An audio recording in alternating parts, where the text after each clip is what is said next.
So I'm with three of my students in the global forecasting school. Um, the first is Maria. Um, some people uh, call her. How do you pronounce your other first name? Georges. Okay, so I suspect not too many people are going to get that the very first time. So she's going for Maria during this video. And we also have Leah. Um, Leah, where are you? Um, Here. is Leah I'm with here. us? Yes, I'm here. Okay, so Leah, um, she started off uh, with a dream to become a doctor, but like me, um, we're afraid of blood. Okay, so both Leah and I ended up in economics because we don't like blood and so on. So she's been called in, and we also have Kia. Kia is a Kia, uh, one of our more recent students. Asya, what is his name? The name of the third student. Uh, His what's name his name? is Kai. Oh, his name is Kai. Okay, so we have Kai, who's, of course, we are very inclusive. Okay, we cover everybody. Okay, so what we're going to do today is advanced macro policy modeling two, introduction to monetary policy making, and I think Maria, Leah, and I are going to take the charge here. Okay, so let's start off. Maria, um, can you maybe advance the slides and let's see where we go. Sure. I presume you're in charge of the slides here. Okay, so the very first thing is what is the Global Forecasting School boot camp? So Maria has been through it, Leah has been through it, so maybe you could say a few words. What is the boot camp, please?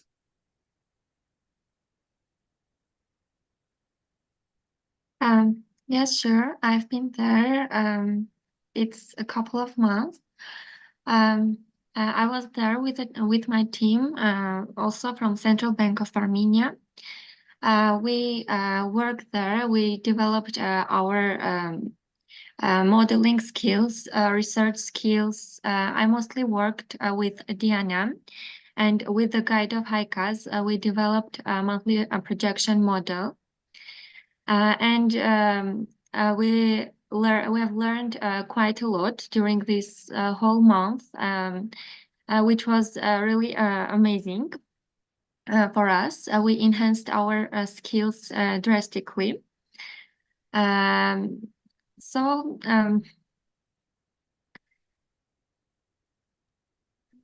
So I was there almost 1 year ago with HiCAS. Our dynamic learning team was not big, but it was it was in our team was only three, and I can say also half person. Me, Haik, which also is my husband, Haikas, and our 1 year old daughter. So I can tell that it was crazy times, but we managed to learn and study and work together by taking care by Leona. Um, each hour and each one of us. So that was good. So maybe that's all. So that was a real dynamic learning environment Yeah. when we had a 1 year old, and of course, sharing the responsibilities of taking care of the 1 year old was obviously a really good example. Okay, so uh, the Global Forecasting School has a collection of principal trainers, people like Azia and myself.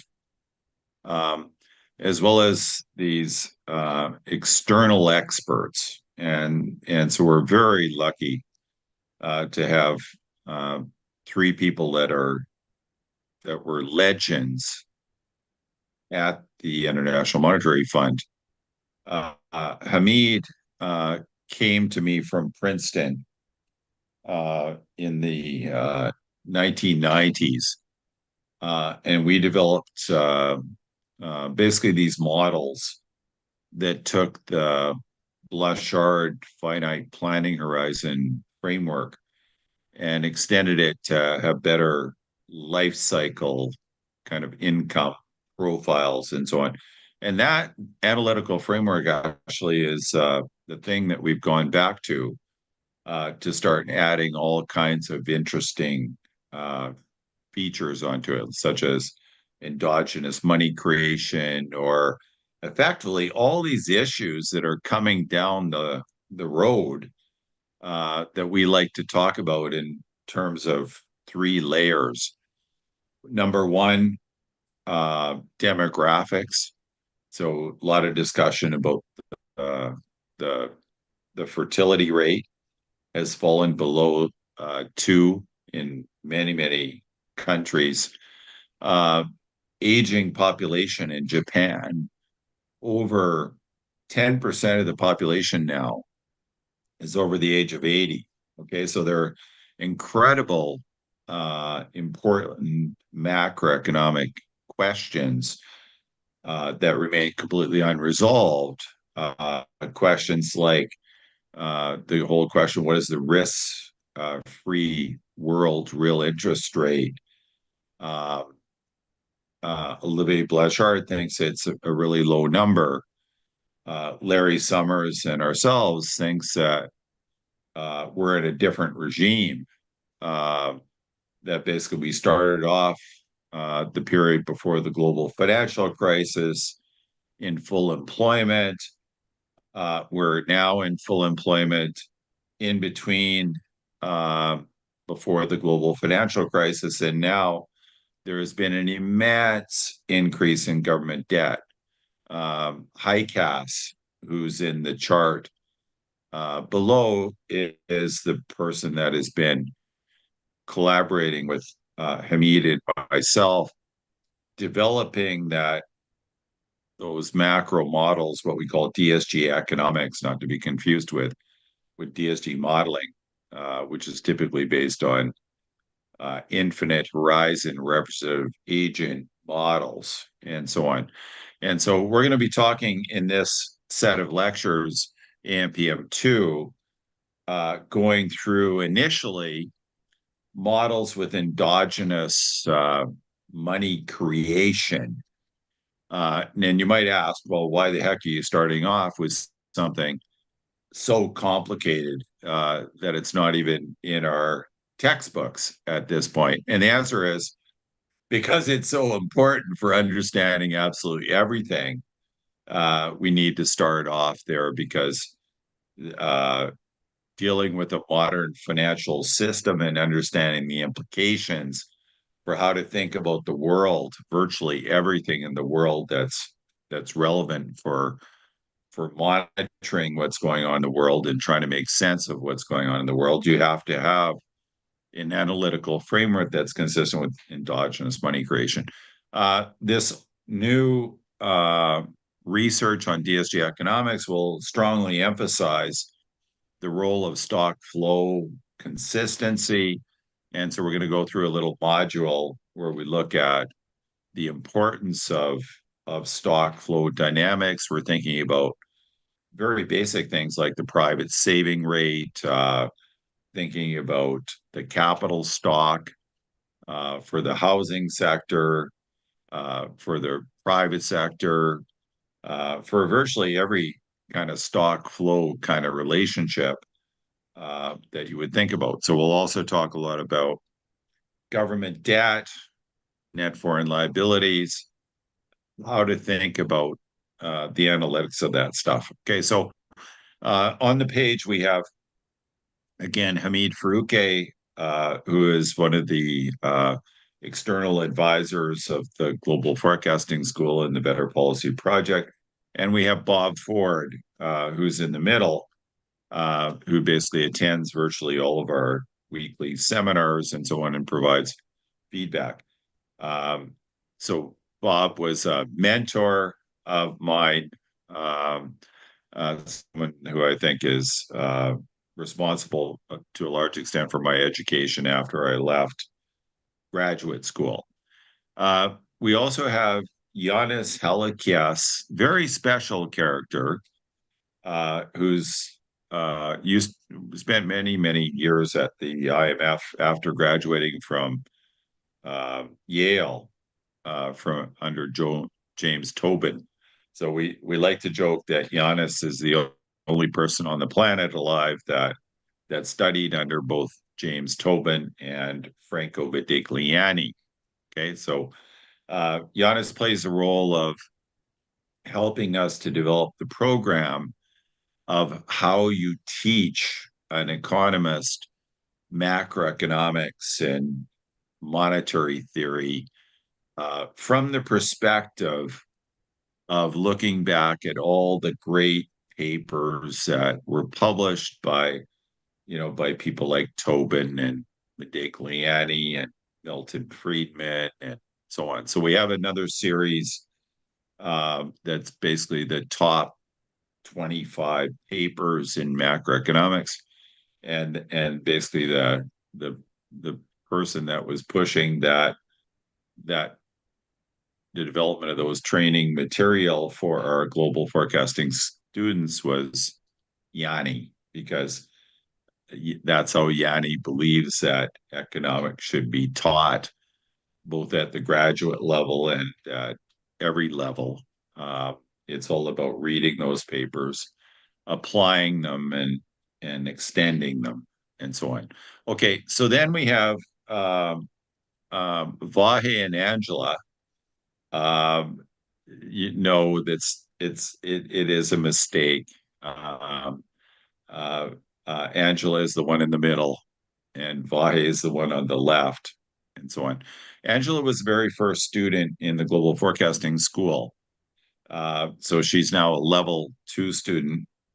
Vahe was the second level 1 student, or that was certified as level 1, who is now in level 2. So both of them are on track to achieve level 2, hopefully in the not too distant future. And of course, we have Hikas, another level 2 student that is also close to achieving level 2. Now, how does this work? Maybe we can talk about the dynamic learning environment. And so possibly you could move Shohei to that slide of the dynamic learning environment. I see it's slide 7. Okay, so this slide is very fundamental about our approach to learning in the Global Forecasting School. It used to be the case that under many formal forms of education, one would have a hierarchy system where the professor, in this case, the example is Doug, would be providing lectures to his students. And the students in that environment might be internalizing the information. You would typically find out after they would be subjected to testing or assignments and so on. But there's obviously a delay from the point of view of the teaching and to finding out precisely what it is the students are absorbing and so on. Not so in the dynamic learning environment. The dynamic learning environment is one of continuous feedback and learning, where we think of, in this case, Doug being the organizer of the the day's material or the week's material, jumping into the middle and playing the role of coordinator. But the objective is not just to provide lectures, but for each student in the dynamic learning environment to be internalizing the information and to be teaching it to the others as quickly as possible. And of course, this means that you need to have people that are possessed with critical thinking skills, that are creative, that have open communication skills, that where they're not afraid of making mistakes and so on. Okay, now the dynamic learning environment, you can think about optimizing productivity in the short run. Okay, so the specific dynamic learning environment that we're looking at right here is extremely productive. In other words, their productivity is, could be 10, could be 100, could be 1,000 times higher than any central bank on the planet. Okay, so how is that possible? And the answer is because each one of these people possesses some very special skills. Obviously, my skills are related to my experience, my many, many years of experience developing monetary policy frameworks, but obviously also being the person that was responsible for developing the analytical framework at the IMF for supporting multilateral and bilateral surveillance in the area of monetary policy frameworks, but in the area of multilateral surveillance, all kinds of things. Okay, so obviously with my experience and with people that have very specialized skills, the combination of all those various experiences can allow us to attain levels of productivity that other central banks can't attain if they're not thinking about optimizing along these various dimensions. So Angela, the very first student in the global forecasting school, has incredible skills at being able to synthesize things. I like to when I think of Angela, I think of Stan Fisher. Okay, so Stan Fisher is a very special person in the sense that we've never seen anybody be like Stan, and his ability to kind of switch from one topic to the next, and to be able to do that, to be able to synthesize all the critical information and just go from one thing to another thing is truly remarkable. So Angela has this ability to be able to synthesize and then to think quickly on her feet and then to communicate things. Now, back to the dynamic learning environment, Angela obviously has some issues. And what are those issues? Well, they used to be things like economic models and writing. So English is a second language. But in terms of preparing presentations and being able to communicate in a way that's very intelligible, her English is perfectly acceptable. Now, Vahe is a natural born writer. As the word suggests, natural born, they're very rare to basically have somebody that can write up to the ability of Vahe Vakyan. And I would say of working with all the writers at the IMF, Bob Ford being probably one of the best of the best. Hamid Faruqi being also one of the best at best, and Giannis being obviously a great writer. I can say that without any uncertainty whatsoever, that Vahe is one of the best of the best. He would be in the top 1% of writers, at a place like the IMF. So now we have, as you can see, on this team, we had me with experience, Vahe, a natural born writer, Angela, natural born presenter and synthesizer of information. Well, now we got some other characters here as well. We've got Highcast, who is somebody that knows the craft of modeling. And of course, just to fill out our 6-person team, we have Armin Nerbekin and Heike Vetzian, or we have 3 hikes now, but so you could take your choice at which person you want to add. So the idea is that a 6-person team like this, where you combine all the various people, and you could, if you thought about that in the short run, as you want to maximize your output, you basically play to their strengths and so on. But of course, if you want to think about developing human capital, you would put a team like that together so that they can effectively learn from each other. And so that people like Highcast, for example, who you can see is weak in presenting, this was like a year ago.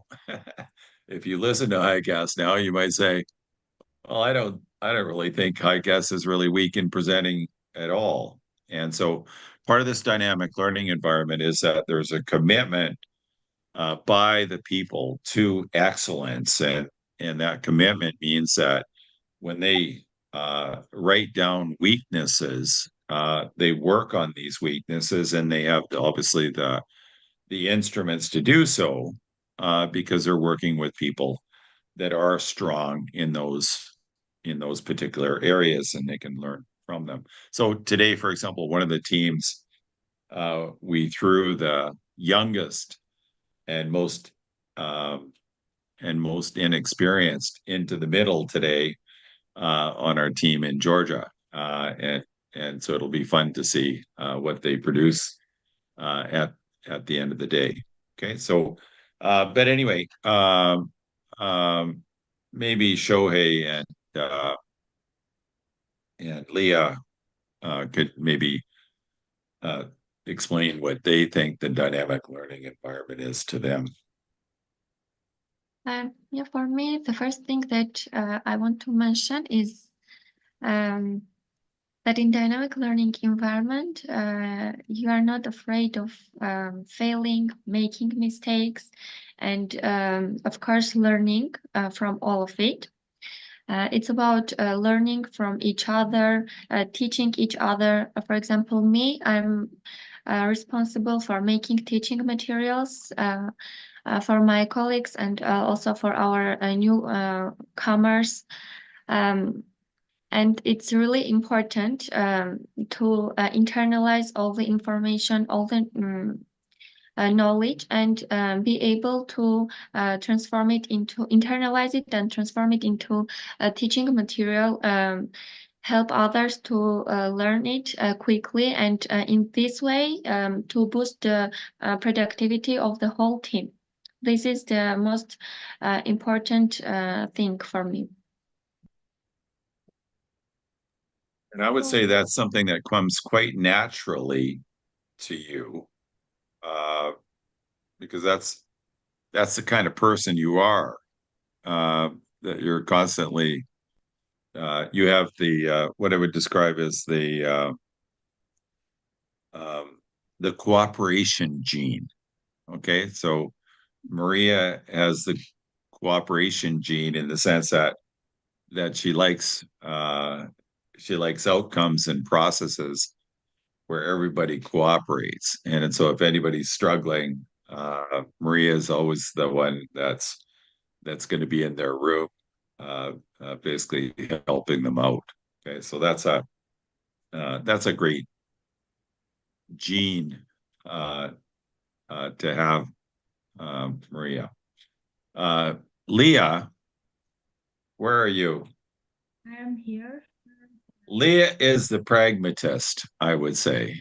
The very first time I met Leah, she walked in and she said, "Doug, can I talk to you?" I said, "Sure." Said, "Hey, let me help you. I can make that a lot better um, than what you're doing now." Okay, so Leah I think, is a pragmatist.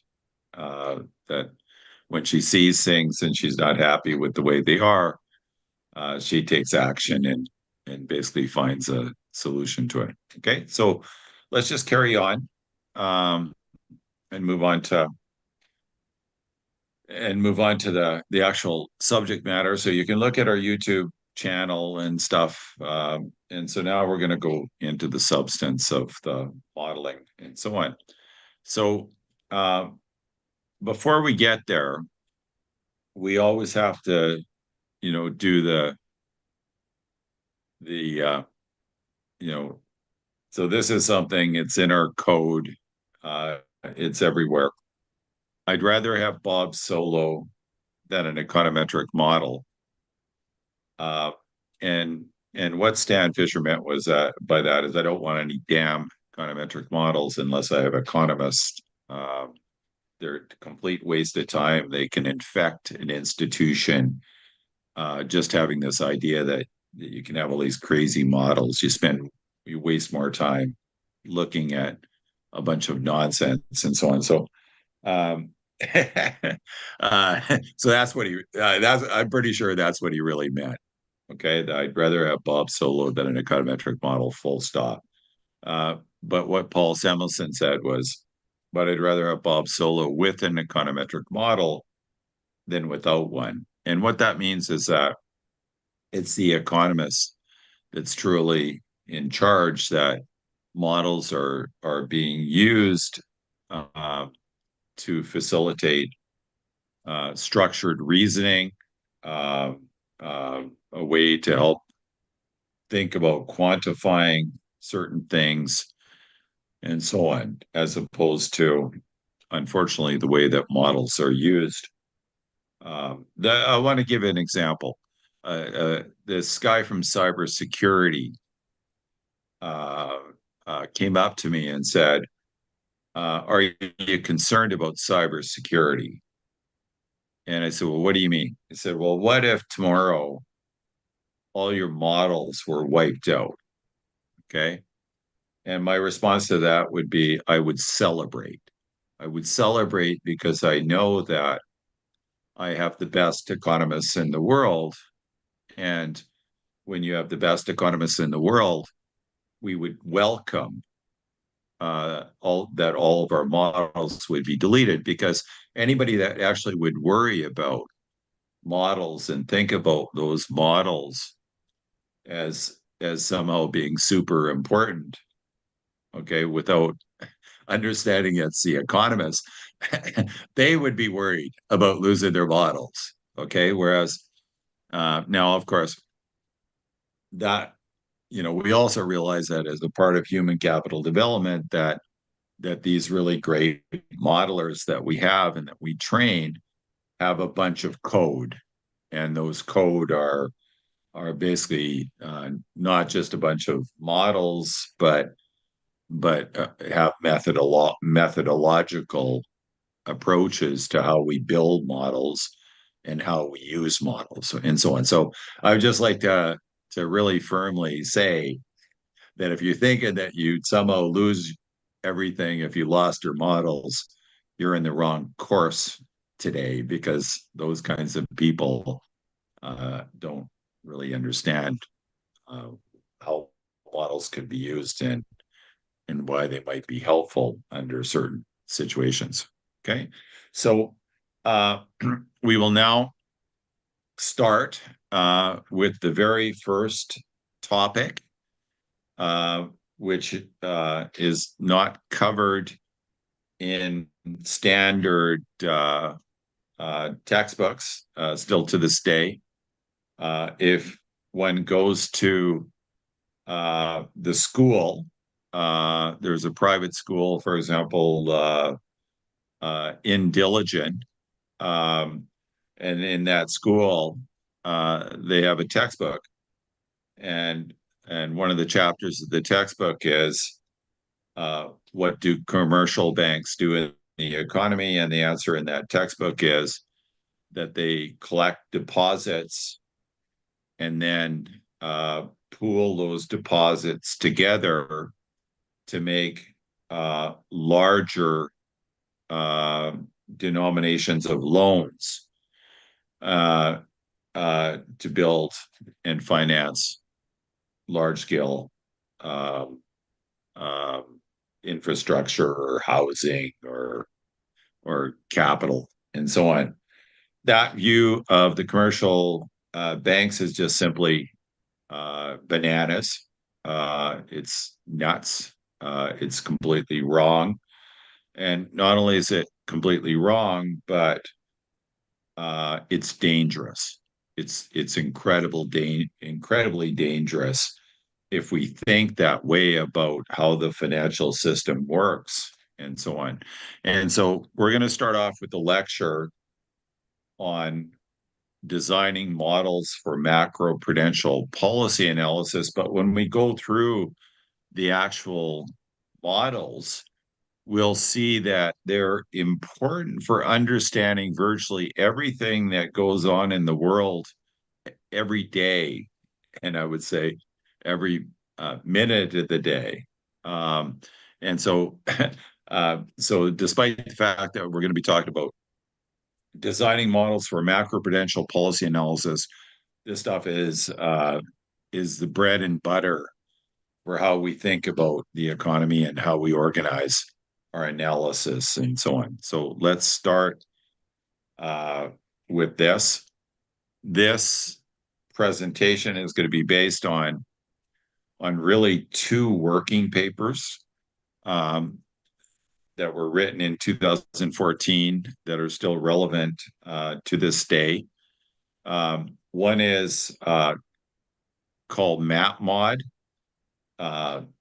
So this is a model for macroprudential policy analysis. That's what the term MapMod stands for.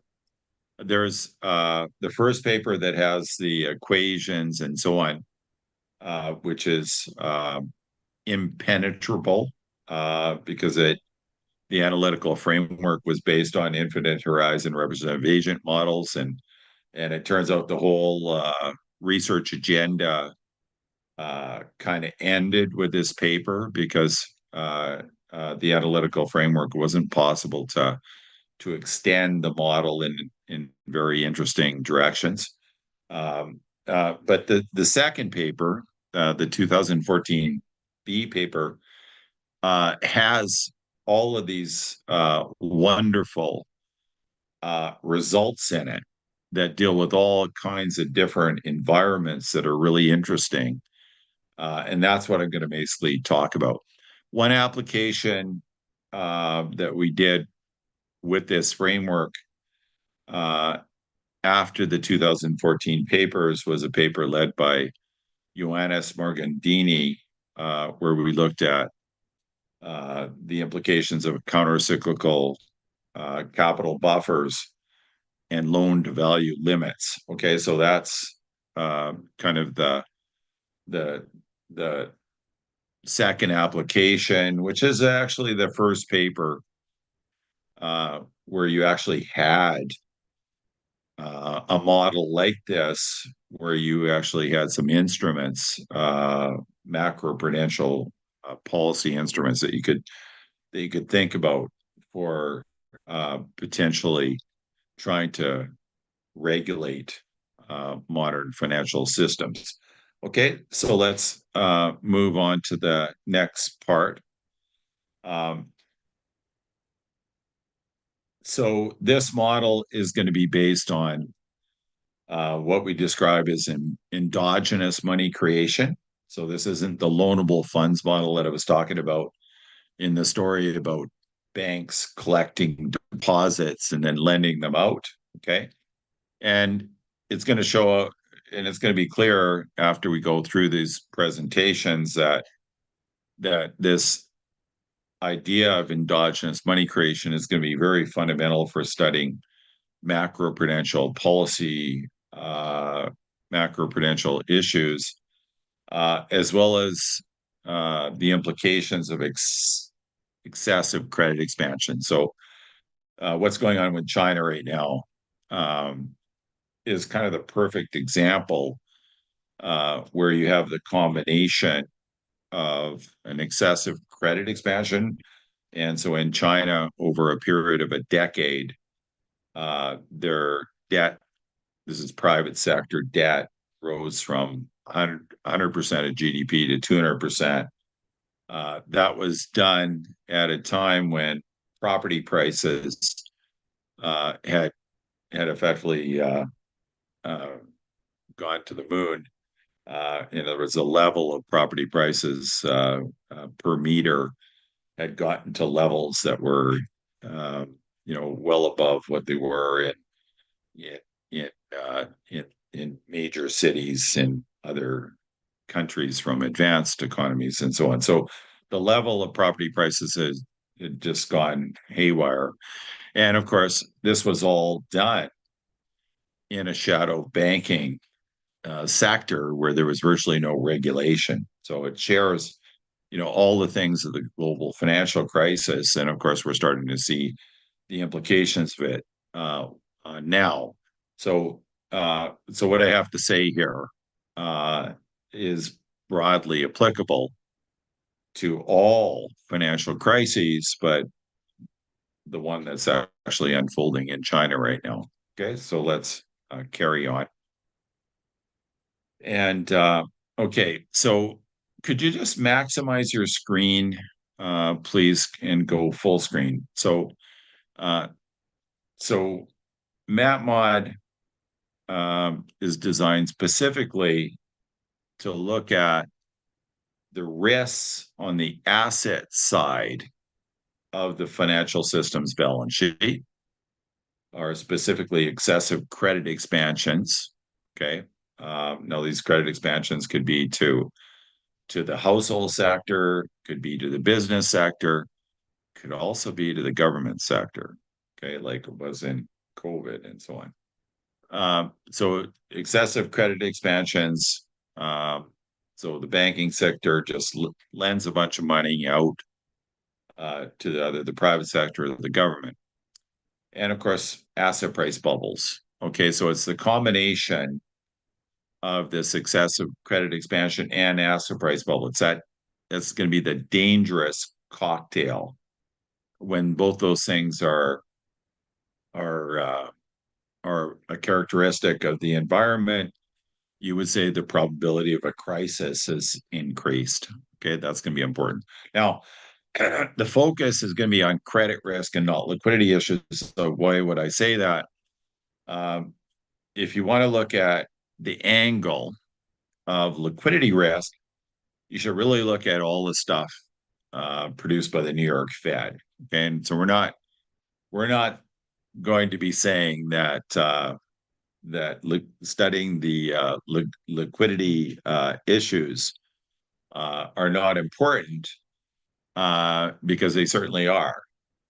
Once you get into a crisis, in some sense, it's all about liquidity issues and bank runs and so on. But underneath that, all of those financial crises, there's usually some looming issue that's related to the excessive credit expansion and asset price bubble. So we're just going to be focusing on the asset side of the financial system's balance sheet, or in this case, commercial banks.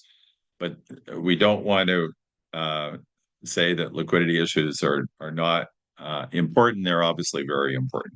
Okay, it's just a very complicated field, and the world is complicated, and it's difficult to consider all of those things in one model at the same time.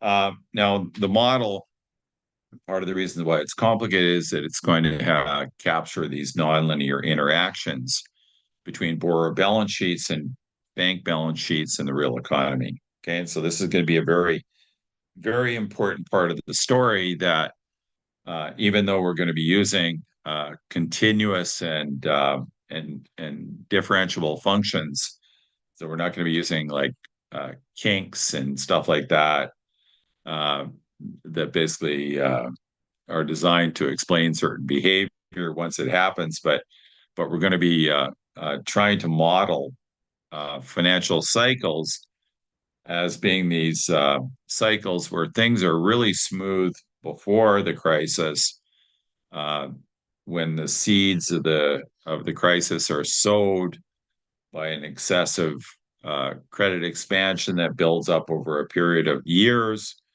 as well as a humongous asset price bubble, which again also builds up over a period of years.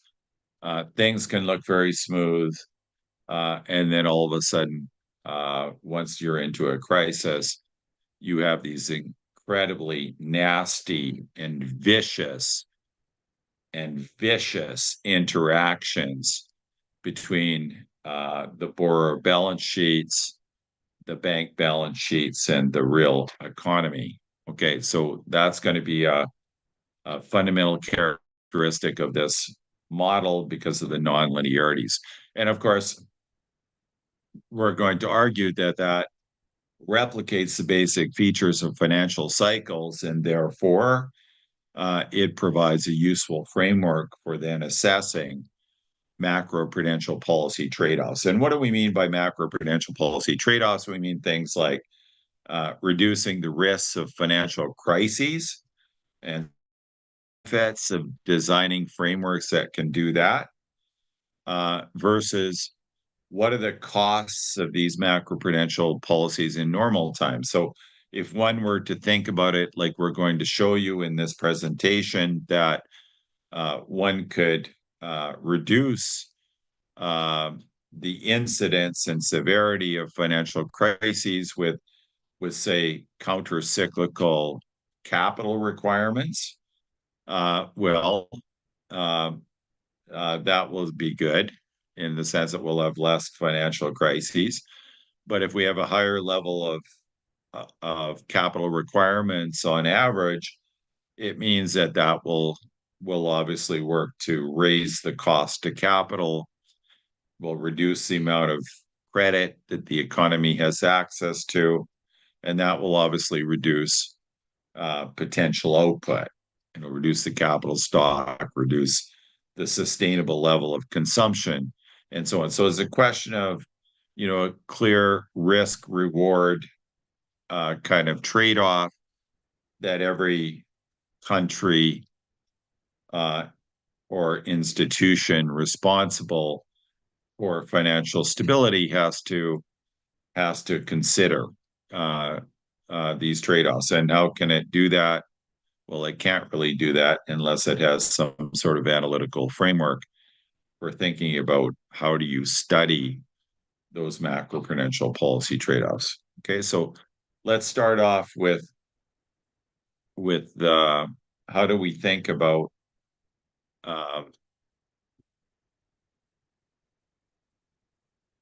so how do we think about financial cycles?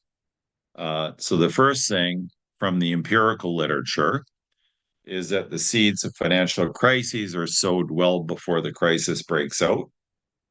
Again, it's the combination of high growth in credit and high property prices. Those are the best indicators of a risk of a financial crisis. Let me emphasize in the past, okay?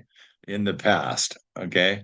Because the nature of modern financial systems is always to find something that the regulators haven't nailed down, because the financial crises coming in the future will manifest themselves differently. Because once the financial regulators have figured out one thing, then obviously the financial system will we'll try to innovate and move on to the next thing. We have to worry about all of them. So the next one that's coming is going to be related to interest obligations on debt, the unsustainability of fiscal policy, and of course, given that the financial system after the global financial crisis effectively treated government debt as being risk-free. So the financial system has loaded up on government debt on their balance sheets under the assumption that that debt isn't risk-free. So if we run into a situation where the interest payments on debt end up being really high, so that the sustainability of fiscal policy is threatened, we will have a financial crisis going in that direction. But as I said, we haven't totally learned the lessons of excessive credit expansions and asset price bubbles, because we have China going through exactly that situation right now. Now, in the analytical framework, we want it to be consistent with the notion that it's difficult to identify credit bubbles in real time.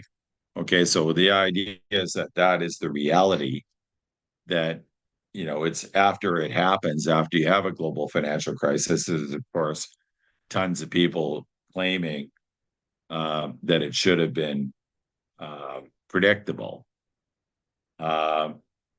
And so we also want to have an analytical framework where it's difficult to identify credit bubbles in real time. That it's something that's not easy to measure. Okay. Or another way of putting that is that there are lots of periods in time where we've had credit expansions that we would refer to them as being consistent with an improvement in financial development. Okay, so increases in credit could be really good things. It could be that our modern financial system in certain environments is just allocating capital very efficiently and so on. And so anyway, the bottom line here is that we need a model where there can be both good and bad credit expansions. Okay, so let's go on to the substance of the arguments. The data that we're going to be using are data from the United Kingdom, where they have these wonderful data on the quantity of new mortgage loans, okay, as well as the spreads between these mortgage loans and the bank rate. So the idea is that we don't like to use the word funding, because that sounds too much like loanable funds. Okay, funding. So we just want to think of the commercial bank balance sheet as having assets and liabilities, and the bank makes a certain interest off the assets. These would be the mortgages and the mortgage rate. And of course, it would also pay an interest on its liabilities. And so we're just going to think of the bank rate as being a variable that would be on the liability side of the bank's balance sheet. Okay, so it's making money. Banks make money from the spread between what they make on their assets and what they make on and what they have to pay on their liabilities. Okay, so that's why we look at the spread between the mortgage rate and the bank rate. That spread should also be related to the riskiness of the mortgage. Okay, so anyway, these data, when we look at them, and it's important, they're new loans. When we look at them, we can measure how large these loans were, as well as what the loan to value levels on these loans were. So if you look at the first chart, which starts off in August of 2008, okay, and so Maria has fallen asleep at the wheel here. Maybe she's gone for lunch, because it's lunchtime there now. And so maybe what we should do is take a break and go for lunch. Okay. I think it's actually after lunch there. Okay. So can we take a break and then pick it up later, please? Yeah.